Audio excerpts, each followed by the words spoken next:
ನಿಮ್ಮ ತಂದೆಯ ಪರಿಚಯ ಆರಂಭ ಆಗಿದ್ದು ನಾನು ಹೇಳ್ತೇನೆ. ಅದು ಅವರಿಗೆ ದೊಡ್ಡ ಗುರು ಸಿಕ್ಕಿದ್ದಾರೆ, ಓಕೆ, ಪೂಜೆ ಮಾಡು ಅಂತೇಳಿ. ಓಕೆ. ಈಗ ಒಂದು ಬಡತನದಲ್ಲಿ ಬಂದವರು ಅವರು, ಬಾಂಬೆಗೆ ಕೇವಲ ಒಂದು ಎಲ್ಲಿಯಾದರೂ ಒಂದು ಕೆಲಸ ಮಾಡಲಿಕ್ಕೆ ಅಂತೇಳಿ ಬಂದವರು. ಒಂದು ಕೆಲಸದ ಚಾನ್ಸಿಗೆ ಅದಕ್ಕನ್ನು ಊರು ಬಿಟ್ಟು ಮುಂಬೈಗೆ ಬಂದವರು. ಅವರಿಗೇನು ಗೊತ್ತಿಲ್ಲ. ಅಂದರೆ ಅವರು ಆ ಸಮಯದಲ್ಲಿ 10-15 ವರ್ಷದ 16 ವರ್ಷದವರು ಇರ್ಬೋದು. ಆ ಸಮಯದಲ್ಲಿ ಅವರ ಒಂದು ಜ್ಞಾನ ಮತ್ತು ಅದೇ ಪ್ರಾಯದವರ ಇನ್ನೊಬ್ಬರ ಜ್ಞಾನದಲ್ಲಿ ಅಂತರ ಇದೆ. ಹೌದು. ಇವರು ಮಕ್ಕಳೆಲ್ಲ ಎಂತ ಏನಾದರೂ ಸಮಯ ಸಿಕ್ಕಿದ್ರೆ ಎಲ್ಲ ಆಟ ಗೀಟ ಎಲ್ಲ ಇರ್ತಾರೆ ಅವ್ರದ್ದು ಅಲ್ಲಿ. ಇವರಂತಲ್ಲ, ಸ್ವಲ್ಪ ಸಮಯ ಸಿಕ್ಕಿದ್ರೆ ಸೀದಾ ವಜ್ರೇಶ್ವರಿಗೆ ಹೋಗ್ತಿದ್ದರು ಅವರು.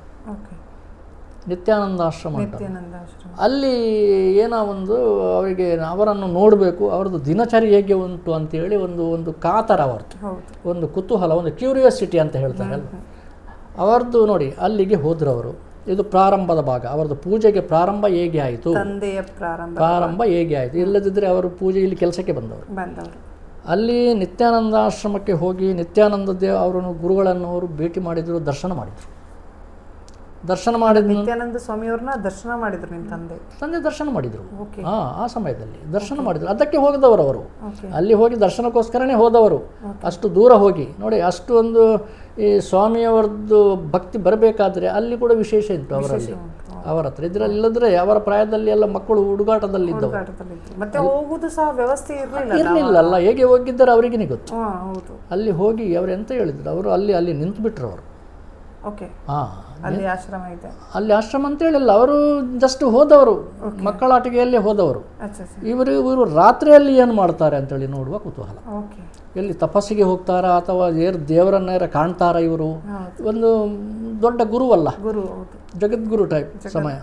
ಅಂದರೆ ಇವರು ಅಲ್ಲಿ ನಿಂತು ಅವರನ್ನು ನೋಡ್ತಿದ್ರು, ಎಲ್ಲಿ ಹೋಗ್ತಾರೆ ಅದು ಇದು ಒಂದು ಕುತೂಹಲ. ನಂತರ ಅವರು ರಾತ್ರಿಯಲ್ಲಿ ಹೋಗುವಾಗ ಅವರು ನೋಡಿದ್ರು ಇವರನ್ನು, ಗುರುಗಳು ನೋಡಿದ ನಂತರ ಅವರು ಕೇಳಿದರು, ನೀನು ಯಾಕೆ ಬಂದಿಯಾ ಇಲ್ಲಿ? ಹೋಗು, ನೀನು ಎಲ್ಲಿಗೆ ಬಂದಿದೆ ಅಲ್ಲಿ ಹೋಗು, ನೀನು ಇನ್ನು ಮುಂದೆ ಶನಿ ಪೂಜೆ ಮಾಡೋದು ಹೋಗು, ನೀನು ಮುಂಬೈಗೆ ಹೋಗಿ ಶನಿ ಪೂಜೆ ಮಾಡು ಅಂತೇಳಿ ಹೇಳಿದರು ಅವರು. ಅದೇ ಅವರಿಗೆ ಸಿಕ್ಕಿದ್ದಂತಹ ಗುರುದೀಕ್ಷೆ. ಅಲ್ಲಿಂದಲೇ ಅವರು ಆ ಮಂದಿರಕ್ಕೆ ಬಂದು ಎಲ್ಲ ಶನಿ ಪೂಜೆಯಲ್ಲಿ ಮಿಂದು ಆ ಪೂಜೆಯನ್ನು ಮಾಡುತ್ತಾ ನಂತರ ಅದರಲ್ಲೇ ಪ್ರಸಿದ್ಧಿ ಪಡೆದವರು. ಅಂದರೆ ಅವರಿಗೆ ದೊಡ್ಡ ಗುರುಗಳ ಆಶೀರ್ವಾದ ಸಿಕ್ಕಿದೆ, ಅನ್ಯಥ ಸಾಧ್ಯ ಇಲ್ಲ.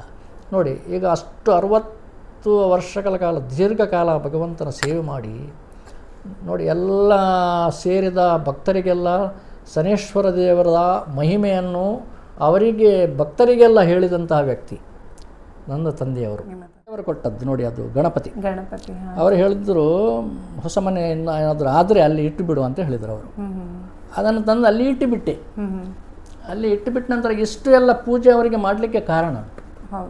ನಾನು ಒಂದು ಶೋ ಅಂತೇಳಿ ಇಟ್ಟುಬಿಟ್ಟದ್ದು, ಒಂದು ನೋಡಲಿಕ್ಕೆ ಒಳ್ಳೆ ಕಾಣ್ತದೆ, ಒಂದು ಇರಲಿ ಅಂತೇಳಿ. ನಂತರ ನಾನು ಊರಿಗೆ ಹೋಗುವಾಗ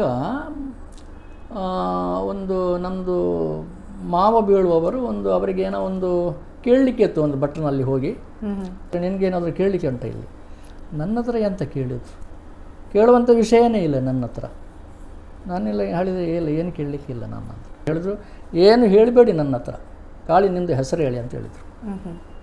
ನಾನು ಹೇಳಿದೆ ಸತೀಶ್ ಅಂತ ಹೇಳಿದೆ. ಸ್ವಲ್ಪ ಹೊತ್ತು ಕುಳಿತುಕೊಂಡ್ರು. ನಂತರ ಆಚೆ ಈಚೆ ನೋಡಿ ನನಗೆ ಹೇಳಿದರು, ನಿಮ್ಮ ಮನೆಯಲ್ಲಿ ಬಾಲಗಣಪತಿ ಉಂಟಾ ಅಂತ ಕೇಳಿದರು. ನಂದು ಬಾಲಗಣಪತಿ ಅಂತ ಹೇಳಿದರೆ ನಂದು ಮೈಂಡ್, ನಮ್ಮದು ಮಂದಿರ ಉಂಟಲ್ಲ ಒಳಗೆ, ಅಲ್ಲಿಗೆ ಹೋಯಿತು. ಇದನ್ನು ನಾನು ಮಂದಿರ ಅಂತೇಳಿ ಹೇಳುವುದಿಲ್ಲ, ಇದು ದೇವರು ಕೊಟ್ಟದ್ದನ್ನು ನಾನು ಇಟ್ಟಿದ್ದೇನೆ ಅಷ್ಟೇ. ಅದು ನೋಡಿದೆ. ನಾನು ಹೇಳಿದೆ, ಇಲ್ಲ, ಬಾಲಗಣಪತಿ ಇಲ್ಲ ನಮ್ಮಲ್ಲಿ ಇರೋದು ವೆಂಕಟರಮಣ ದೇವರಿದ್ದಾರೆ, ಮತ್ತು ಸಣ್ಣದೆಲ್ಲ ಗಣಪತಿದ್ದುಂಟು ಅಷ್ಟೇ, ಮತ್ತೇನು ಇರಲಿಲ್ಲ ಅಂತ ಹೇಳಿದೆ ನಾನು. ಅವರು ಹೇಳಿದರು, ನನಗೆ ತೋರ್ತದೆ ಇಲ್ಲಿ ಬಾಲಗಣಪತಿ ನಿಮ್ಮ ಮನೆಯಲ್ಲಿ ಉಂಟು.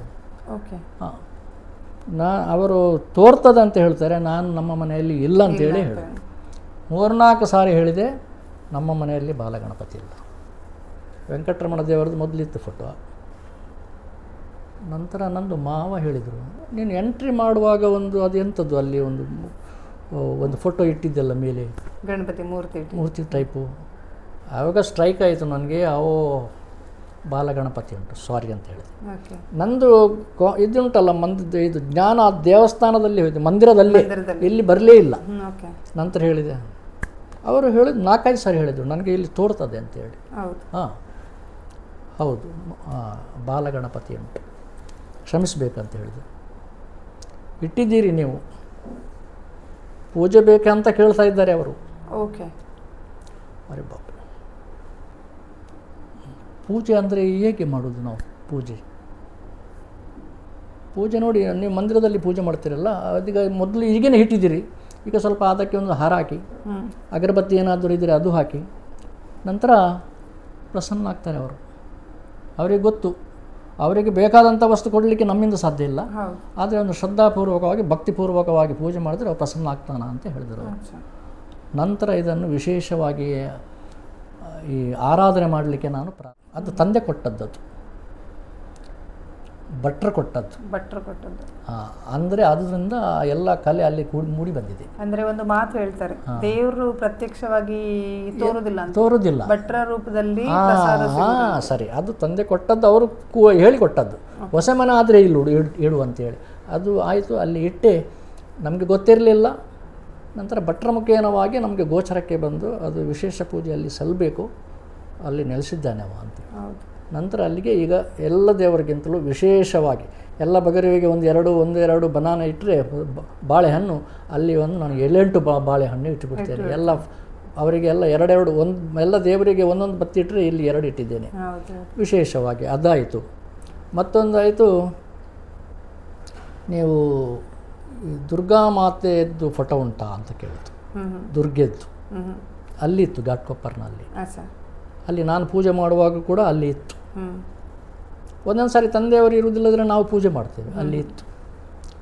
ಅಂದರೆ ತಂದೆ ಇದ್ದಲ್ಲ, ಫ್ಯಾಮಿಲಿ ಎಲ್ಲ ಒಟ್ಟಿಗಿದ್ದವರು ಅಲ್ಲಿ ಪೂಜೆ ಮಾಡ್ತಿದ್ದೆ. ಇಲ್ಲಿ ಇಲ್ಲ ಅಂತ ಹೇಳಿದೆ ನಾನು.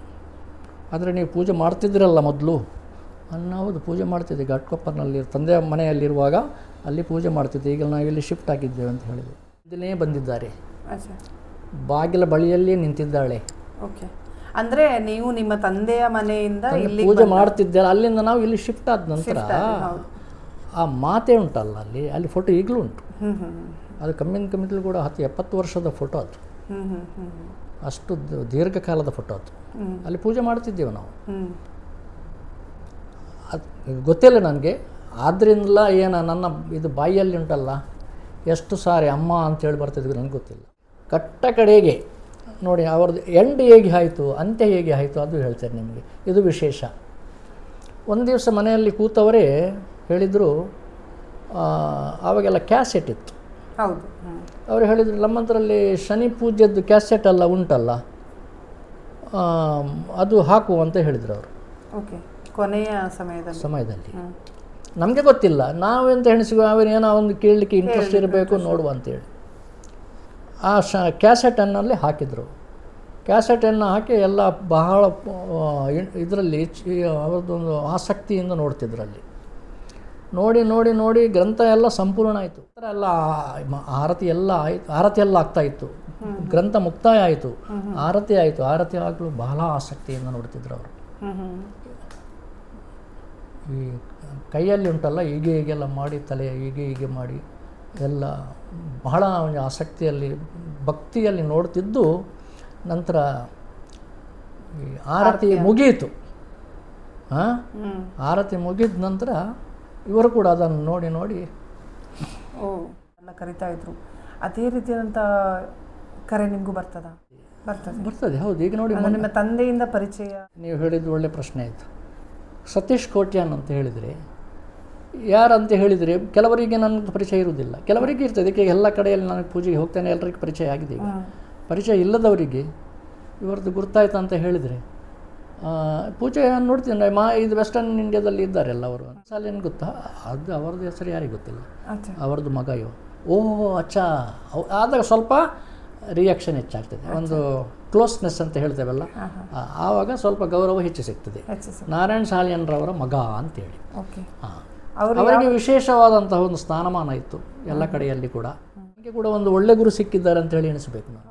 ತುಂಬ ಧನ್ಯವಾದ. ತಂದೆಯ ಒಂದು ಜೀವನ ಚರಿತ್ರೆಯ ಬಗ್ಗೆ ಆಗಿರ್ಬೋದು, ಸಮಯ ಕೊಟ್ಟಿದ್ದಕ್ಕೆ ಧನ್ಯವಾದಗಳನ್ನು ಹೇಳ್ತಾ ಇದ್ದೀನಿ.